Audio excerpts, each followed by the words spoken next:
Hey everybody, welcome back. Sorry about the background noise. My daughter is home sick today and she's watching Pink Fong on the TV there.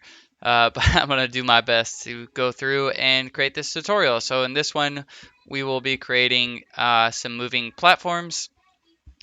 So actually, I want to make our room a little bit bigger just so we can kind of experiment with these. So let's click our frame. We'll set it to 1920 by 1080. So that makes it much larger. And what we can do, let's go ahead and make these shorter to maybe like here. And it should do the same thing over here. We'll just have to move these. Um,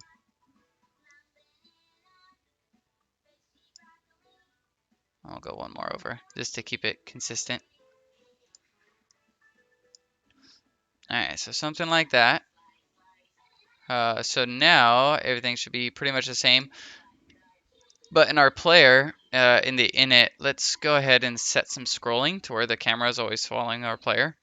So at the start of the frame, we're going to say, or actually not at the start of the frame, I'm sorry, under the always for our player, we're going to say frame position, or no, scrollings, center window position in frame relative to our object collision mask, or object mask. And then if we hit play, now the camera should follow wherever our player is. But what I want to do basically is create a couple of new objects. We're going to have it to where we have movable platforms. So first, let's create a new active object. We'll call this one, I don't know, obj movable platform. All right. And then let's go ahead and give this an alterable value. We'll call this one x speed. And then we'll set it to 2. That should be fine. Now let's go ahead and come in here and we'll delete this. We'll paint it, I don't know, let's do a green color, that's fine. Just make sure it's centered. Hit OK. And then what we want to do from here is just resize it a little bit. So now we'll do something like that. And I'm going to put this yeah, right about here. All right.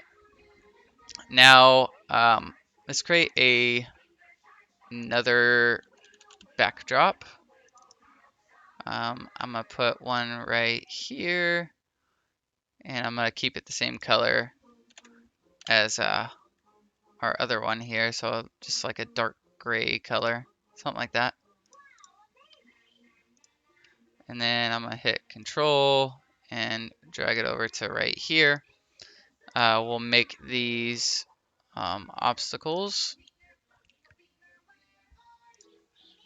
And all right, so now that we got these, yeah, set these as obstacles. And then now that we got our variables set up, let's go ahead and go into our event editor. And what we can do is basically we'll say, actually we should do this underneath the player probably. Yeah, so let's do a new condition. And under our platform movement objects, we're going to go collision testing, test for jump through platform overlap. And then we're going to say if our mask is overlapping our object movable platform, then we're going to say underneath our platform movement object, the collisions object does overlap with a jump through platform, right? So we can test that real quick just to make sure that we can actually jump on top of it. All right, so that's working. Now we can hit stop here. And let's bring this up to our um, collision here. So right here. So let me just drag it up a few and then get it to where our collision is. I'm gonna set this one on top. All right. Now from there, what we can do, let's create a new group of events, and we'll call this one Movable Platform. Okay. And what we can say is always. Yeah, we'll do an always. And I'm kind of winging this as we go, so there may be some problems, but we'll work it out. So let's say always, we'll set the, okay, we'll set the X position since we have it moving left and right. So where is our object here? There we go. So we'll go position, set X coordinate to its current X coordinate. Let me scroll down here. And we'll go plus, and we'll grab our value of X speed. Okay. And then what we want to do is say if our, because we want it to move back and forth, right? Otherwise, it's just going to go in one direction. So what we can say is if our movable platform collides with a backdrop, then what we can do is we can say alterable values and then set X speed to our current X speed times -1. So what this is going to do is if it's positive X speed, it's going to go, it's going to make it a negative. And if it's a negative X speed, then it's going to make it a positive because a negative times a negative equals a positive, and a positive times a negative equals a negative, right? So it'll go back and forth. All right, so let's just test that out to make sure it's going back and forth. All right, yeah, so that looks to be working. But we have a problem. Our character is not moving with our platform, right? So to fix that, it's pretty easy. Let's go here, and what we can do is create a new active object, and let's just call this one obj platform detector. Okay, and I'm just gonna make it a block, so it's gonna be invisible, so it doesn't matter what color, but we'll make it, I don't know, like purplish. That's fine. Go ahead and center it, and then we want to make it much smaller, so I'm just gonna kind of do this by eye, maybe something like that. And then let me drag it outside of the screen because it does not need to be in our frame.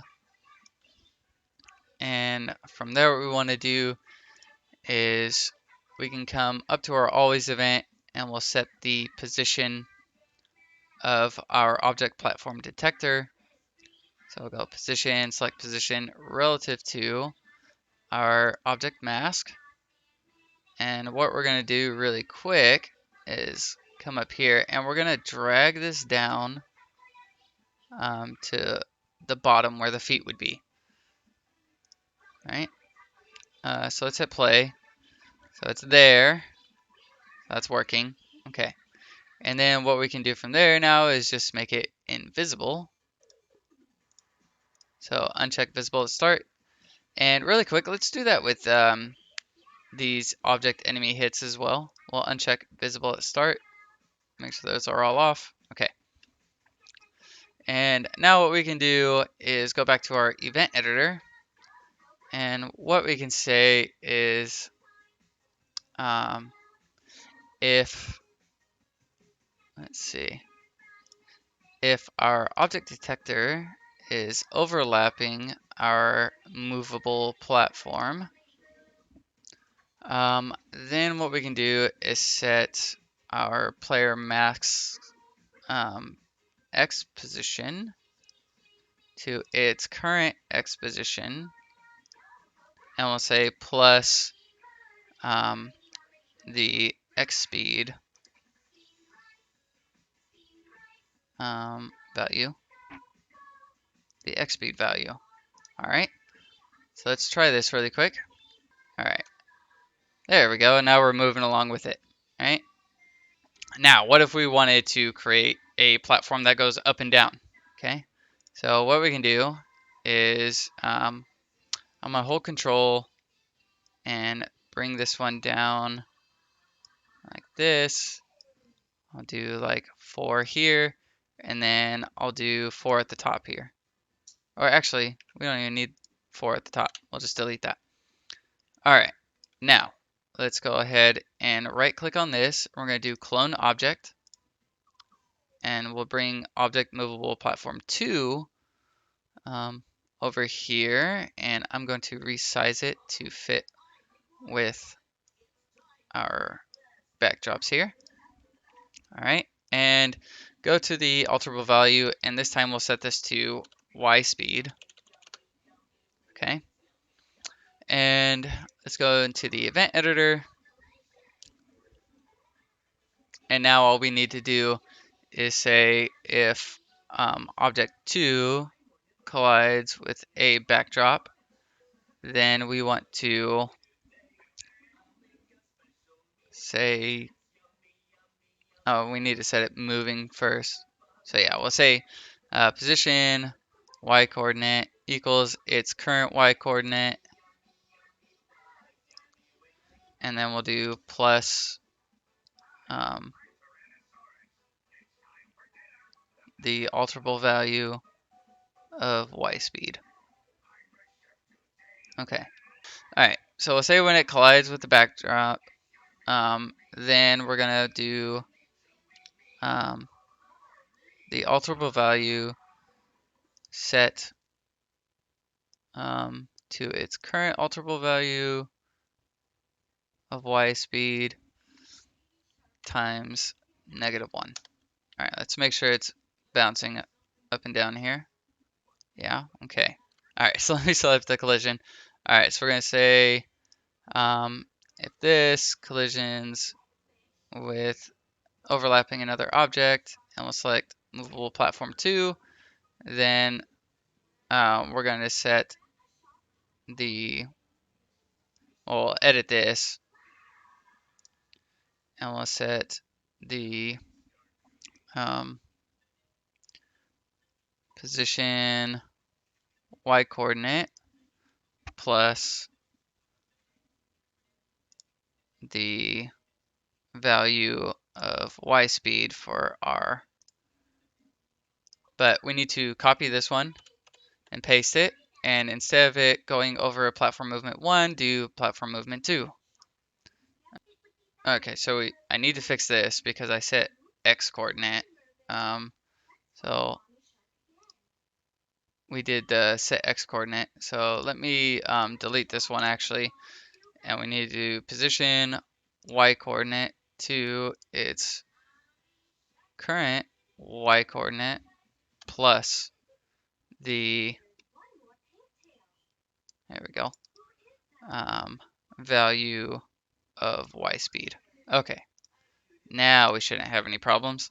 All right, now we should be able to jump on it. Okay, but we're gonna have a problem. We're gonna get stuck inside the platform or the backdrop here, right? Until we go all the way through. All we have to do really is we're gonna say if our, let's see, we're gonna say if our object mask collides with a backdrop and our indicator is overlapping our platform number 2, then we're going to reverse the y speed of our platform number 2.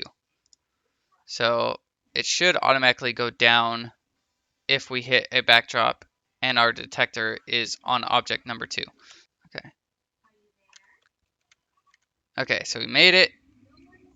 We're holding on to it, and we go down. Let's just double check this works constantly. I want to make sure it doesn't go through. What if I jump? Oh, okay. I mean, we could have fallen through the platform, but it is a jump through platform, so it'd be fine. So even if I were to go like this right here, when it comes down, we can jump right through it. And now we're locked on. But okay, that's going to be it for this video, everybody, and I will see you all in the next one.